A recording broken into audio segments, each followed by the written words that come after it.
Hello, good morning all of you. इससे पहले हम लोगों ने एप्लीकेशंस ऑफ गॉस लॉ पढ़ा, जिसमें चार्जेबल स्ट्रेट वायर के बारे में पढ़ा, जो इन्फिनिटली लॉन्ग था। आज हम लोग लेकर आए हैं दूसरा एप्लीकेशंस। इसमें दूसरा एप्लीकेशंस क्या है, तो electric field due to a plane sheet of charge according to Gaussian's law. यानी हम गॉस के अकॉर्डिंग बात करेंगे। आज हम लोग प्लेन शीट पर बात कर रहे हैं। तो देखा जाए कि यहाँ पर जो शीट है, वह शीट जो है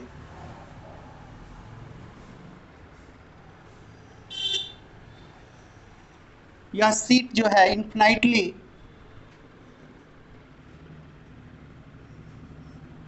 चार्जेबल शीट है। इसमें हम चार्ज डाल देते हैं।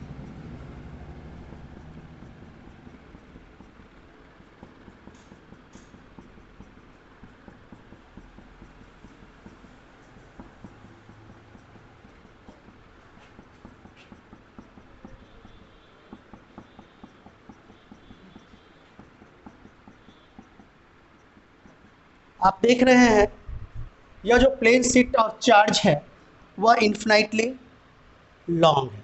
आज हम आपको इन्फिनिटली का मीनिंग भी समझाएंगे, कैसे यह इन्फिनिटली लॉन्ग हो जाता है, या चार्जेबल शीट, उसके बारे में भी बताएंगे। तो आइए सबसे पहले हम देखें तो इसकी जो इलेक्ट्रिक फील्ड होगी, मान लीजिए एक्स डिस्टेंस पर इसकी इलेक्ट्रिक फील्ड मैं ले रहा हूँ एक्स डिस्टेंस पर। तो इलेक्ट्रिक फील्ड तो मतलब सभी जगह समान होंगे, या सभी जगह समान हम ले रहे हैं। तो आप कहेंगे कि यह जो है इसकी फील्ड एक्स डिस्टेंस पर हम इधर भी ले सकते हैं। मान लीजिए यह एक्स डिस्टेंस है, इलेक्ट्रिक फील्ड के रूप में आप बात करें। सरफेस है, अब यह सरफेस है तो मैंने कहा कि इलेक्ट्रिक फील्ड जो है इस प्लेट पर सभी जगह सेम होगी, तो सेम होगी इलेक्ट्रिक फील्ड।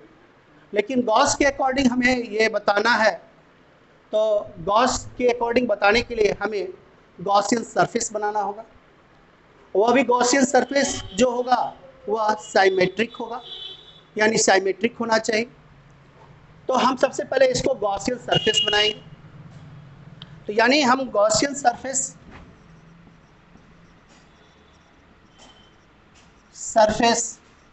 का निर्माण करेंगे। वह गॉसियन सरफेस कैसा होना चाहिए, तो मैं बार बार कह रहा हूँ यह साइमेट्रिक होना चाहिए, यानी साइमेट्रिक गॉसियन सरफेस होगा।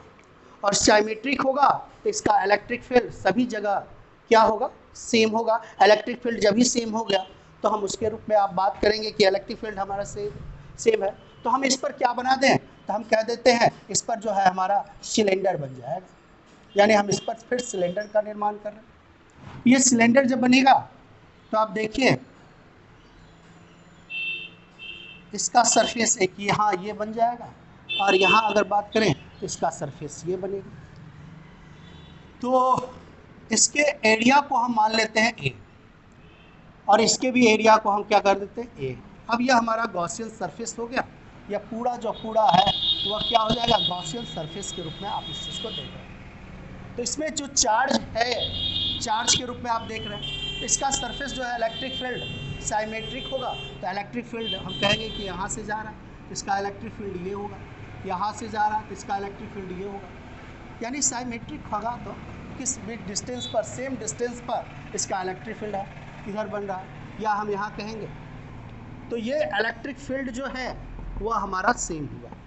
इलेक्ट्रिक फील्ड क्या होगा, तो सेम होगा। अब सोचिए, तो हमेशा याद रखिए मैंने आपको बताया है जब 3D डायग्राम होगा तो यहाँ पर जो एरिया होगा वह area law of perpendicular surface होगा। यानी सरफेस के अकॉर्डिंग बात करें तो इसका एरिया, अगर हम बात कर रहे हैं कि ये हो, ये सरफेस पर अगर हम एरिया बात कर रहे हैं तो ये DA हो जाएगा। क्योंकि हमेशा याद रखिए अंदर, क्योंकि बाहर की ओर हमारा परपेंडिकुलर सरफेस पर होगा, तो याद रखिए कि एरिया लॉ जो परपेंडिकुलर सरफेस होगा वह DA होगा। अंदर भी हो सकता था, लेकिन हम 3D डायग्राम्स की बात कर रहे हैं तो ये बाहर होगा। इधर भी हम वही बात कहें तो यहाँ पर क्या हो जाएगा, DA हो जाएगा, यानी इलेक्ट्रिक फील्ड की बात कर रहे हैं। तो एक सरफेस तो आपका यह बन रहा है, यानी एक सरफेस दूसरा सरफेस ये बन रहा है, तीसरा सरफेस आप बात करें तो इसके अकॉर्डिंग बात करें तो यह तो हमारा क्या है, कर्व्ड है, सिलेंडर है। तो सिलेंडर जब भी है तो सिलेंडर के रूप में देखेंगे तो ये सरफेस क्या हो जाएगा, कर्व्ड हो जाएगा। तो इस सरफेस पर अगर बात करें तो यहाँ पर जो बन रहा है वह परपेंडिकुलर होगा, यानी सरफेस के परपेंडिकुलर होगा, तो ये हो जाएगा डी। तो यहाँ जो बन रहा है थीटा वह क्या बनेगा, तो 0 डिग्री बनेगा। यहाँ जो दूसरे सरफेस पर बन रहा है वहाँ भी हम कहेंगे थीटा क्या बन रहा है, तो 0 डिग्री बन रहा है। लेकिन यहाँ पर थीटा जो हो जाएगा वह 90 डिग्री तीसरे सरफेस से होगा, क्योंकि यह कर्व्ड सरफेस है। अब यहाँ पर ये चीज़ देख लीजिए, तो आप जानते हैं यहाँ पर जो है यह हमारा जो शेप बन रहा है वह शीट प्लेन शीट है। तो इसको हम मान लेते हैं इसकी जो चार्ज डेंसिटी होगी, चार्ज डेंसिटी होगी, वह डेंसिटी जो होगी उसको हम लोगों ने मान लिया कि वह सिग्मा होगी। तो सिग्मा होगी, तो अगर मान लीजिए यह 1 मीटर स्क्वायर इसका अगर एरिया है तो इसकी चार्ज डेंसिटी क्या होगी, तो हम कहेंगे सिग्मा होगी। यहाँ पर 2 मीटर स्क्वायर अगर इसका एरिया होता तो हम इसकी डेंसिटी क्या बोलते हैं, यानी यहाँ पर बोलते हैं 2 सिग्मा है। अगर 3 मीटर स्क्वायर अगर प्लेन शीट होता इसके एरिया तो हम कहते हैं 3, यानी 3 सिग्मा है, यानी 3 सिग्मा के रूप में। तो यहाँ जो चार्ज है वह क्या है, यानी चार्ज पर एरिया है, यानी एरिया की बात कर रहे हैं, यानी पर unit area flow of charge is known as charge density, वह चार्ज डेंसिटी कहलाएगा। आपने पढ़ा है कि इलेक्ट्रिक फ्लक्स जो है वह इलेक्ट्रिक फ्लक्स यानी टोटल इलेक्ट्रिक फ्लक्स आपने पढ़ा है कि टोटल जो इलेक्ट्रिक फ्लक्स होता है वह Q, यानी चार्ज जो है अंदर में हम बात कर रहे हैं, यानी Q in by epsilon not, यानी ये आपने पढ़ा है। तो यहाँ पर तो सरफेस जो बन रहा है वह कितने सरफेस बन रहा है, 1 सरफेस, 2 सरफेस, और यहाँ पर मान लीजिए ये 3 सरफेस बन रहा है, 3 सरफेस का यहाँ पर आपका निर्माण हो रहा है। तो हम कहेंगे टोटल इलेक्ट्रिक फ्लक्स, यानी टोटल इलेक्ट्रिक फ्लक्स, यहाँ टोटल इलेक्ट्रिक फ्लक्स क्या हो जाएगा, यहाँ पर टोटल जो इलेक्ट्रिक फ्लक्स होगा वह क्या होगा, तो आपने पढ़ा है इलेक्ट्रिक फ्लक्स इक्वल टू, यहाँ पर याद रखिए सरफेस के हम इंटीग्रेशंस के रूप में बात कर रहे हैं, सरफेस इंटीग्रेशंस है उसके अकॉर्डिंग बात कर रहे हैं। तो यहाँ पर जो हमारा नेट फ्लक्स हो जाएगा, हम यहाँ पर कह सकते हैं टोटल इलेक्ट्रिक फ्लक्स यानी नेट फ्लक्स जो होगा वह 3 सरफेस का निर्माण कर रहा है, तो हम कहेंगे कि φ1 + φ2 अब + φ3 का निर्माण।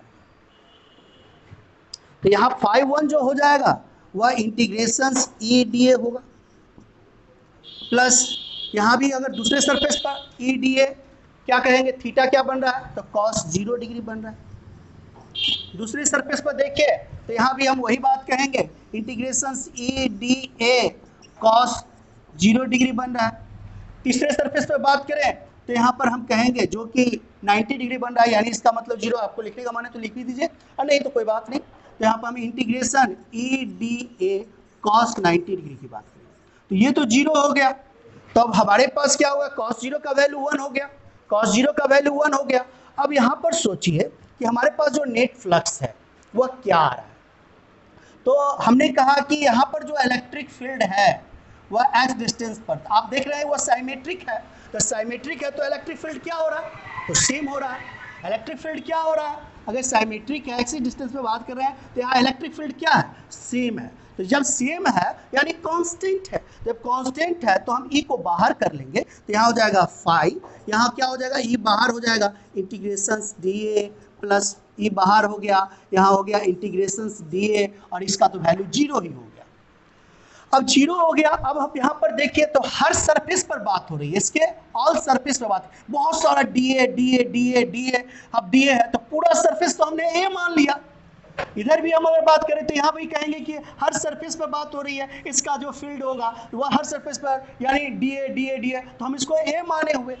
तो यहाँ पर हम लिख सकते हैं ना कि अब ये डी ए जो है डी ए वह अब ए में कन्वर्ट हो गया, यानी पूरा एरिया के बारे में बात कर रहे हैं।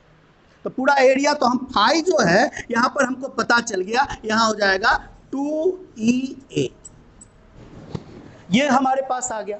लेकिन आपने पढ़ा है कि गॉसियंस लॉ में कि यहाँ पर जो टोटल हमारा फ्लक्स होता है क्यू चार्ज जो है अंदर का वो एप्सिलॉन नॉट। तो इसके अंदर, इस सरफेस के अंदर क्या चार्ज है? इतना चार्ज है, क्योंकि सिलेंडर जब किसी प्लेट के अंदर जाएगा तो चार्ज कितना जाएगा? अगर मान लीजिए, आप सोचिए कि अगर ये सीट है, ये पूरा सीट बना हुआ है और सीट के अंदर हम सिलेंडर को घुसा रहे हैं, तो कितना चार्ज जाएगा? इतना चार्ज जाएगा। इसके अंदर कितना चार्ज जा रहा है? इतना चार्ज जा रहा है। तो ये पूरा चार्ज को लेगा। तो ये चार्ज को ले रहा है। हम ये कह रहे हैं कि इस सीट के अंदर, क्योंकि सिलेंडर है और सिलेंडर हम सीट के अंदर डाल रहे हैं, तो आपके अंदर क्या चार्ज क्या है? तो मान लीजिए ये क्यू चार्ज, यहाँ पर जो चार्ज है वह क्यू है, क्यू चार्ज है। और इसका एरिया तो आप जान रहे हैं कि वह ए है। इसका एरिया क्या है? तो ए है। तो हम यहाँ पर लिख सकते हैं, तो यहाँ पर जो चार्ज है, तो यहाँ पर हम लिख सकते हैं सिग्मा, यहाँ हो जाएगा चार्ज डेंसिटी क्यू, अंदर का charge in by area, area होगा, हो जाएगा।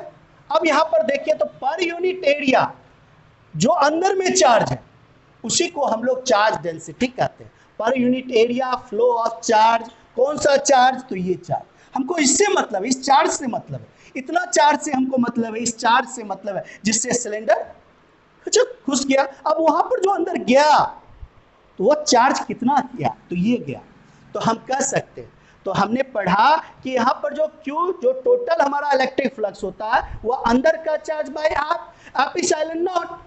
अब हम इस चार्ज की जगह इसके वैल्यू को देखें। अगर मान लीजिए आप, ये इक्वेशन फर्स्ट है और ये इक्वेशन हमारा सेकेंड है, तो इक्वेशन 1 एंड 2 से देखिए, तो यहाँ हो जाएगा इक्वेशन 1 एंड 2 से, तो 5 तो हमारा कैंसिल हो गया। तो अंदर का जो चार्ज है by epsilon not equal to 2EA। तो अंदर का चार्ज हमको अगर निकालना है तो हम इसको इससे मल्टीप्लाई करेंगे, यहाँ पर मल्टीप्लाई करेंगे तो यहाँ हो जाएगा क्या? Sigma A by epsilon not 2EA। ए से कैंसिल हो गया, यहां से हमको इलेक्ट्रिक फील्ड पता चल गया। तो इलेक्ट्रिक फील्ड क्या पता चल गया? यहाँ E इक्वल टू हमारे पास क्या आ गया? यहाँ पर जो E आ गया वह इलेक्ट्रिक फील्ड क्या आ जाएगा? Sigma by 2 epsilon not. अब देखिए ये चीज हमारे पास फार्मूला आ गया। तो याद रखिए, क्या यहाँ पर जो डिस्टेंस लिया गया, क्या उससे हमको कोई मतलब है? यहाँ डिस्टेंस का से कोई मतलब नहीं है। डिस्टेंस से हमको यहाँ मतलब, क्योंकि इसमें एक्स तो आया ही नहीं, तो यहाँ पर जो डिस्टेंस है उससे हमको कोई लेना देना, क्योंकि सभी जगह तो इलेक्ट्रिक फील्ड सेम है।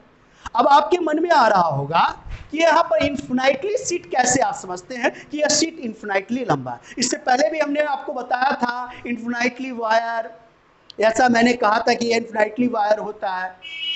इसका मतलब समझिए, यहाँ पर मैं आपको समझा रहा हूँ, समझ जाइए कि मान लीजिए कि सरफेस पर एक छोटा सा कोई कीड़ा, यानी मान लीजिए कि कीड़ा में कोई कीड़ा ले लीजिए, जस्ट लाइक इंसेक्ट कोई ले लीजिए, चींटी ही ले लेते हैं। तो चींटी है, इस सरफेस से अगर हम इस पर देखें तो इसको ये सीट जो है वह बहुत बड़ा लगेगा, इसलिए हम लोग कहते हैं इन्फिनाइटली सीट है। चींटी जो देखेगा, अगर मान लीजिए इसके नजदीक हम सट जाएं और इससे हम बोर्ड को देखें तो ये सीट क्या लगेगा? उसके लिए बड़ा लगेगा, इसलिए हम लोग लिख देते हैं इन्फिनाइटली प्लेन सीट है, यानी इन्फिनाइटली बड़ा है।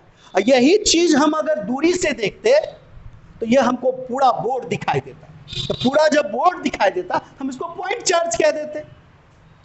अब यहां पर से इसका डिस्टेंस से हम यहाँ डिस्टेंस से इसके कंपेयर करते हैं कि वह सीट जो है वह कितना बड़ा है, यानी इन्फिनाइटली। अब यहाँ पर आप सोचिए कि आप यहाँ पर अगर यहाँ पर खड़े हो जाइएगा और यहाँ से हमने इस सीट को देखा तो ये सीट आपको क्या लगेगा? बहुत बड़ा है, इन्फिनाइटली बड़ा है। तो याद रखिए वह इसका जो डिस्टेंस है वह डिस्टेंस के कारण देखा जाता है कि सीट हमारा कितना बड़ा है, वो सीट से बात करते हैं। तो यहाँ पर इसके डिस्टेंस से हमको कोई मतलब हुआ? यहाँ पर देख रहे हैं जो हमारा फॉर्मूला ड्राइव होकर आया, क्या उसमें डिस्टेंस की बातें है? तो ये डिस्टेंस पर निर्भर नहीं करता। अब मान लीजिए कि जैसे कि अब मान लीजिए कि हमने कह दिया कि ये जो सीट है वह 5 मीटर लंबा है और 4 मीटर चौड़ा है, और इसके यानी 1 मीटर या 1 mm की दूरी पर हमको इलेक्ट्रिक फील्ड ड्राइव करना है, उस सिचुएशन में क्या होगा? तो मैंने कहा उसके डिस्टेंस से हमको कोई मतलब नहीं होता है, हम सीधा उसके एरिया डालेंगे और उसके एरिया पर इस चीज का वैल्यू निकाल सकते हैं। यहां से हमारे पास चार्ज डेंसिटी आ जाएगा, वहां से हम इलेक्ट्रिक फील्ड ड्राइव कर सकते हैं। Okay, thank you.